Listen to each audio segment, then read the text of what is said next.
So, Martin, I'd like to welcome you to my show, Stalwarts of Music. It's a very iconic podcast which has featured a lot of incredible guests, ranging from Jason Swinscoe to the metal band Textures. We've had Gloria Estefan, Scorpions, Judas Priest, and several others. So it's an incredible privilege to have you on the show, Martin. Of course, no worries. Thank you for having me. Amazing. So, Martin, I have a very interesting agenda, and let's just dive right into it. Right. So, Martin, I'd like to start with this whole idea wherein you give me a gist of some of your early days before you were a recording artist and a performer. What was it like? What was the environment like? What I was doing on my daily basic? Mm-hmm. Yeah, so I used to be a sales guy. I used to Okay. sell machinery to Mm-hmm. agriculture and entrepreneurs, small loaders, tractors, stuff like that. My dad have a like what do you call it? Reselling and importing machinery from Finland. I was the head of sales and marketing for. Amazing. And what was the impetus behind getting into the world of electronic music? How did you transition from an alternate world to this one? I've always been into music, so I started DJing when I was 15, but it was more like, doing birthday gigs, high school gigs, Yeah. all that kind of things I was doing. So it have been there since I was 15, and I first started professional when I was 24, I think. Yeah, Okay. 24, 23, 24. Okay. Yeah. And while you were 15, I'm sure you were exposed to different kind of music. But if you had to point a finger at certain influences, what might they be when you were a little boy? What were you listening to? Pop music all the way through. Pop, pop, pop, pop. But there was never any international like guys I was listening to. I was listening to a lot of Danish music, Okay. and that is where the whole pop thing is coming from, mixed with the electronic, of course. Amazing. Let's talk a little bit about your music, which is a topic of interest for all the people of India. Your debut single, C, or Oh Sue, yeah, however you like to call it, yeah. right? I have no idea. Yeah. So it was I think Cristiano extremely, Ronaldo said, "Free." yeah, exactly the way he says it, right? Sui, sui. So it was Yeah. extremely popular when it started out in Sweden and, of course, the rest of the world. So could you discuss the song's message and construction? And I believe it was a tribute to Cristiano Ronaldo himself. It was just a sample thing when I did that. I saw the Beldo Beldo Bear, however you are pronouncing that beautiful word, with the world best football player announced, and I heard him like yelling "see," and I was like, that is hilarious. And Yeah. then I just used it as a sample and played on the keys. And then back then, Melbourne Bounce was the biggest thing in EDM at that point of time. So we made it into a Melbourne Bounce track, and then I just released a 15-second snippet on Facebook, and from there it just exploded. And did Cristiano Ronaldo ever come to know about the song? I would like to think so, but I can't confirm it. Okay. Okay. Amazing. Well, I'm sure he would have been surprised to listen to something like this. Yeah. I hope he have trained many times through it. That is my belief. Nice. Nice. So, being such an established performer today in the music world, what strategies did you use to grow your audience to build a loyal following over time? Yeah, so it was the sampling video I was doing back then that like exploded the whole social media game for me. But later on, not even a year after I did C, I started moving into tropical house because Yeah. the Melbourne bounce and the big room stuff, the progressive house, that is, I like it and I play it and I think it's super dope, but it will never be anything I'm listening to while I'm driving my car. I'm going for a run. I will listen to the pop music. I really would. And that is why I transited into miracles. All I want to do is solo dance. Yeah. So I pretty quickly actually moved away from the Melbourne bounce and big room until tropical house. Well, tropical house, as it sounds, it's a very catchy word, right? So, Yes, very happy. yeah, in terms of incorporating tropical house mixes into your music, how do you go about doing that? When you say tropical house, what are the elements it comprises of? That's definitely the lead of the sound, and more the plucky sound in the lead. Okay. That is where you like counting it in as a tropical, and then it's a lower BPM as well. You Mm-hmm. can go up a little bit in BPM, but then it's more like pop house, I would say. But if you have those one 108 to 120, you're in a very like that area of tropical house, I would say. Well, this genre has been around for a couple of years now, and you've had Yeah. a lot of legends, contributing to this musical form. But if someone had to ask you, give me the Martin thing, when it comes to music, how did you kind of craft your identity in this particular niche? I would just say that was most of the same track. Not the same track, that's a weird way to say it, but like the same kind of vibe. Hmm. I kept going over and over again. Okay. And yeah, there was what you like would capture the same sound. So that will be the Martin Jensen of sound. So I think I could play you the first 20 tracks of mine Hmm. where you could say, oh, that sounds something like Martin he would do. Amazing. And in terms of traditional musical instrumentation, have you ever dabbled with combining electronics with traditional music instrumentation when it comes to your Most of all experiments? most of all the tracks are starting out with acoustic piano or acoustic Yeah. guitar, Yeah. and actually most of the songs actually keep those elements in it. And Okay. then there's of course, yeah, tons of MIDI keyboards and whatever added into it as well. So talking about the acoustic piano, where do you derive your inspiration from? Is it classical music, or contemporary jazz, or what's the drive to have some of those elements? Where do you get those ideas from? Oh, I just like the sound of it. I wouldn't put it on a specific genre to like saying it's classical music. No, it's more like it's I just love the sound of it's more acoustic vibes in it, and it's also Yeah, yeah, make it more poppy, so it's not getting too digital because everything is digital and there's a million producers out there, yeah. probably way more than a million producers. So for me, one of my favorite plugins is always like Keyscape. Mm, So they have tons of keyboards and pianos and whatever in the plugin you could play okay. around with that sounds extremely well to like an acoustic piano. Yeah. If we don't have an acoustic piano, we can actually record on, and we have mics that's good enough to record wherever we are in the world at that point in time when we're recording the song. Talking a little more about this whole recording creative process, right? So, could you tell me about the creative process behind the EP World and how it differs from some of your other work? Oh God, that is many years ago since I made that one. Yeah.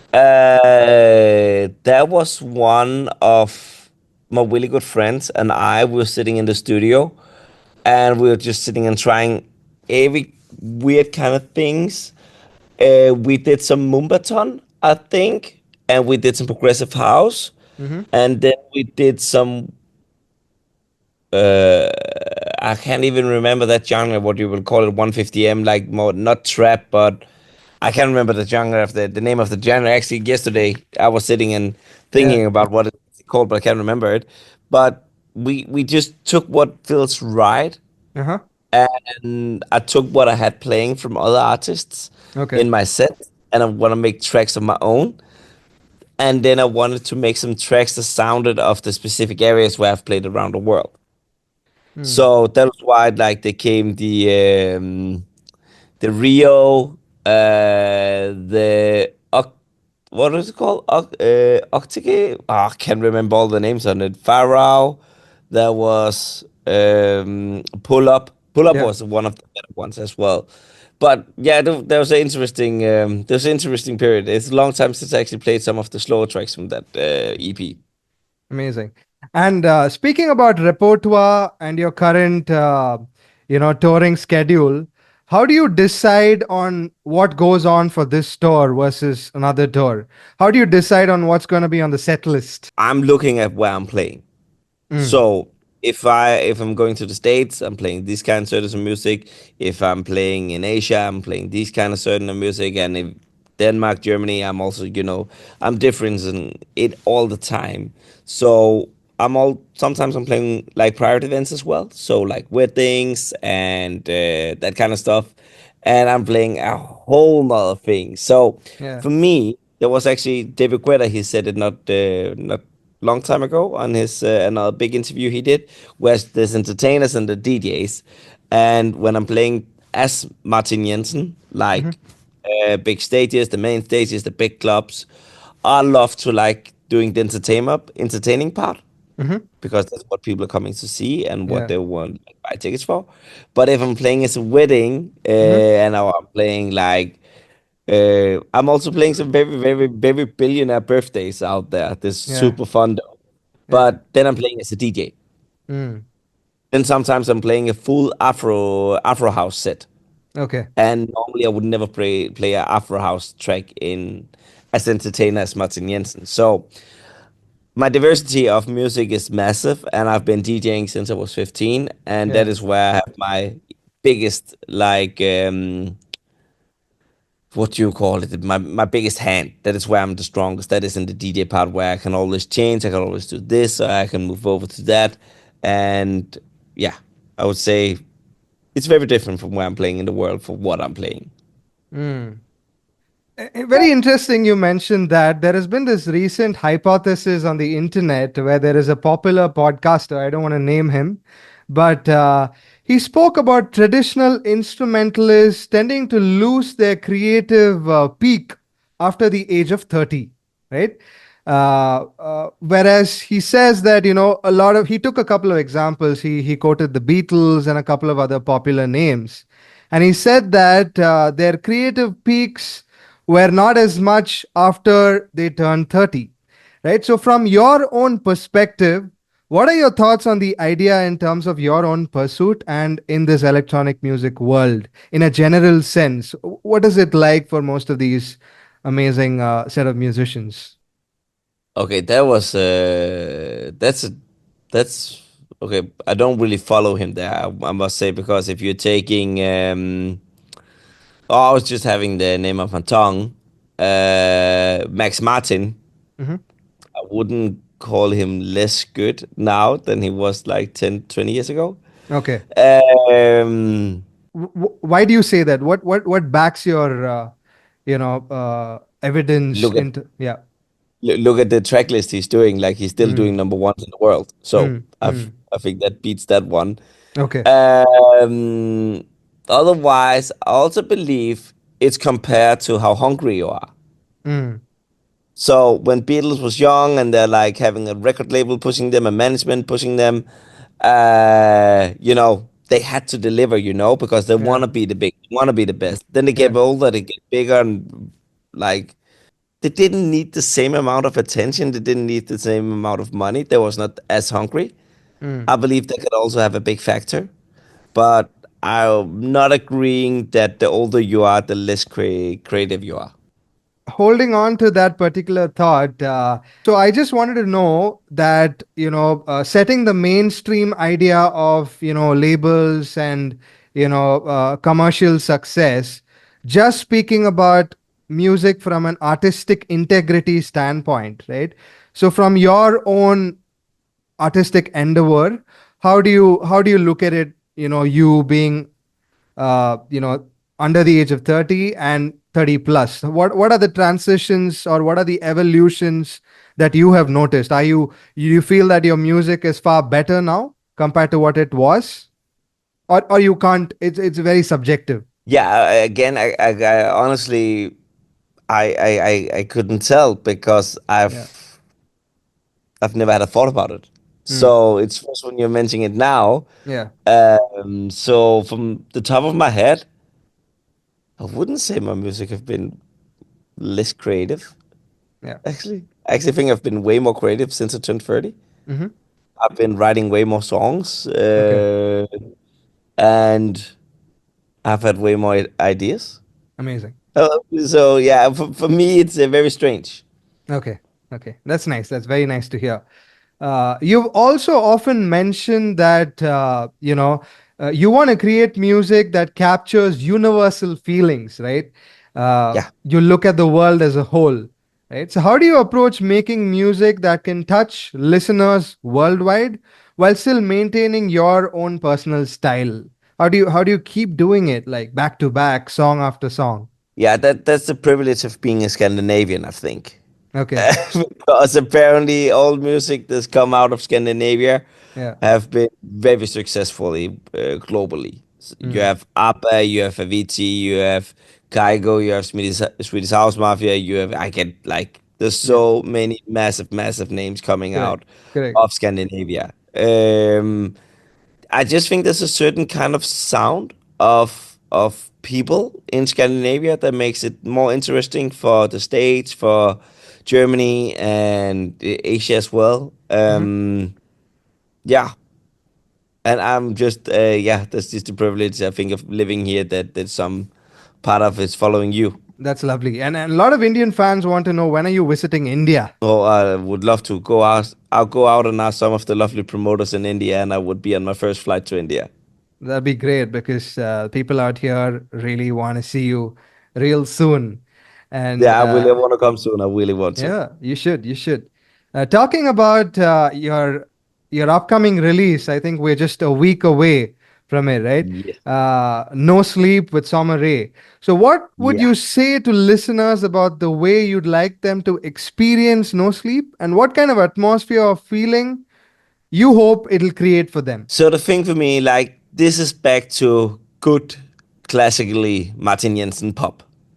Have you heard it yet? No, I haven't. I haven't got the chance to check it out as yet. Oh, that's so sad. Yeah, We should have sent it to you so you can have heard it I would have before. loved to hear Okay. it.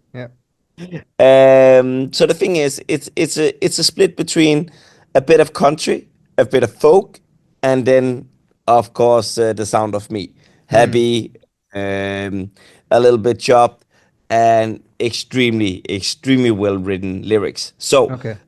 No Sleep is definitely a song for me, one of the really better ones Hmm. personally I have released in quite some time. Amazing. And what prompted you to kind of blend in country music? What was the drive behind doing so? Oh, I love country personally myself. One of Okay. my favorite artists is Taylor Swift, Morgan Oh wow. Wallen, and you know I really love country because it's funny. It's nice, easygoing lyrics. Yeah. It's not too complicated. It's more like the struggling everyday life Hmm. lyrics. Hmm. Yeah, and then I collabed with Summer Rae, which was also just amazing to get like actually someone that's living in the States, just like the country vibe of the songs. Yeah, and she's amazing. We didn't meet Yeah. with doing this release like we're doing now over Zoom. So it's an interesting new world. Uh, Personally, I prefer to meet up in real life, but Hmm. sometimes it's just not possible with touring schedule and whatever happens, personal life and stuff like that. So, what were some of the new learnings in terms of this virtual collaboration, if you had to put it that way? Yeah, I'm still struggling with it to be very honest. Like it's not my cup of tea. I prefer to sit with people. I to prefer to go to sessions, to go to camps, sit down, Yeah. have a chat and stuff like that. But sometimes it work out really well, and this time it worked out in my opinion, extremely well. But I would say, from my point of view, I would rather go to the sessions real life than Yeah. virtually live. What's your ideal choice of gear in a recording setup? What do you usually go for? It's pretty basic. My MacBook I'm sitting with on my legs now, and that's it. And then a very nice pair of monitors. And personally, I go for Genelex myself Okay. because that's my preference. But yeah, it can be anything because you can tune speakers nowadays with different plugins, so it sound like Genelex speakers if you want to. Nice. For a lot of musicians, this entire musical endeavor is also a spiritual a spiritual way of life, right? So Yeah, how does spirituality inform your life as a musician? zero. Okay. Wow, That's not my. interesting. Very interesting. That's not me. That's not me. I'm music is for me something that's about joy, energy, and let's be real, business. Okay.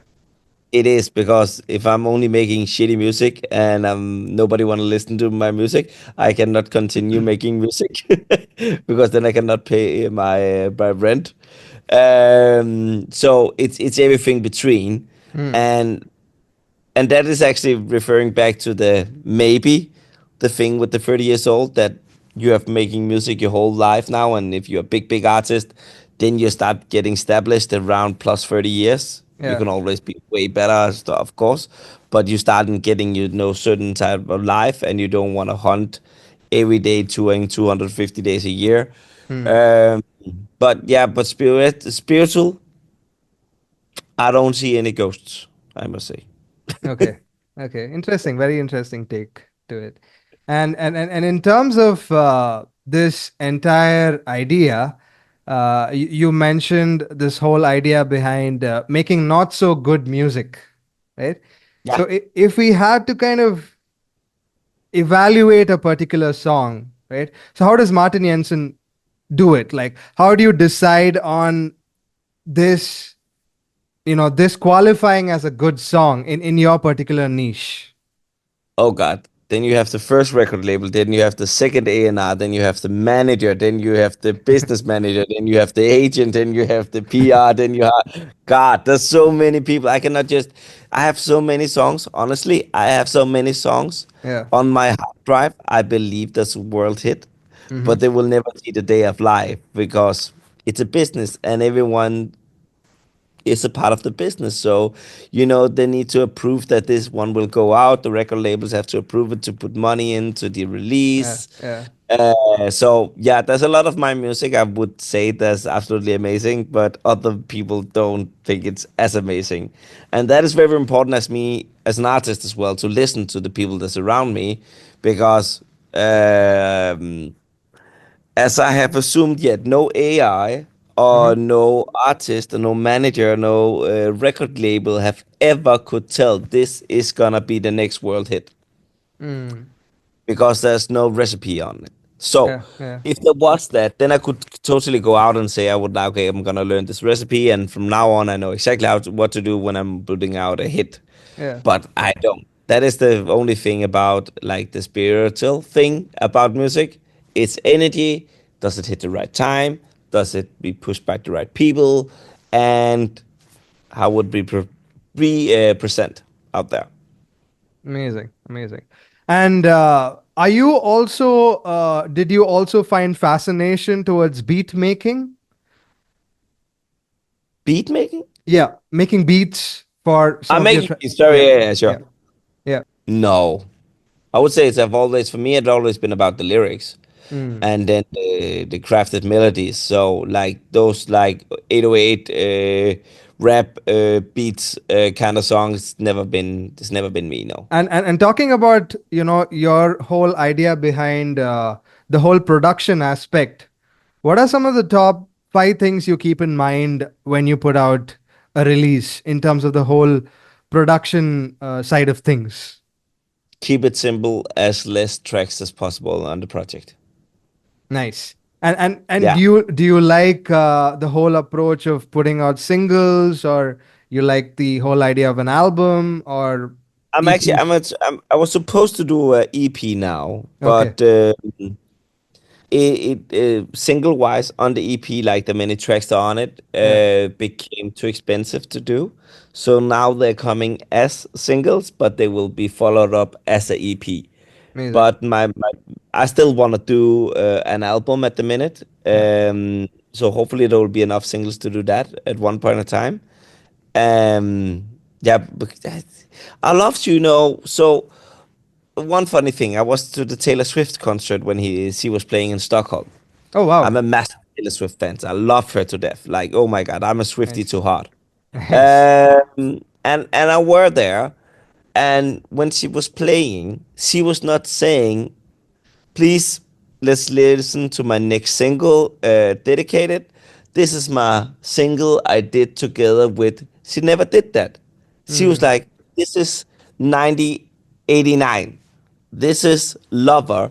This is, she only mentioned the albums. And Okay. every single person at the venue knew the whole album. You're talking to a way bigger audience Yeah. when you're doing an album than if you're saying like you love solo dance, but your best friend loved All I Wanna Do. But you couldn't compare them because they came out like with 1 year like Yeah. between each other. Yeah. So it's way better, I believe, to release an album. So you can say like, oh, I love number one and two. Oh, I love nine and six. What are you talking Yeah. about? It's way better. So that is the kind of thing I'm going for at the minute to try to give him more like experience of the music, giving him more like a red line. Yeah, that's what I'm Super. going for with the album. So I really want to do album. So down Thank in you the very much. distant horizon, what would you like to be remembered as? Um, I would say so. The thing is, it will always be lovely to be remembered, right? But history have proven doesn't matter how big you have been in the previous, like you have to kill half of the world to Yeah. like being remembered forever. And if you did something good, you're forgotten in like less than 100 years. So for me, I'd rather be present and I'd rather be like for people that's living now, but I'd rather be present with my fans right now. Amazing. Amazing, Martin. Thank you so much for tuning in. It's been such an incredible blessing, honor, and a privilege. Please do No stay in worries. touch. I hope you had fun. Yes, I had a lot of fun, and thank you for taking your time for this one. Take care. Have a nice day. Bye. You too.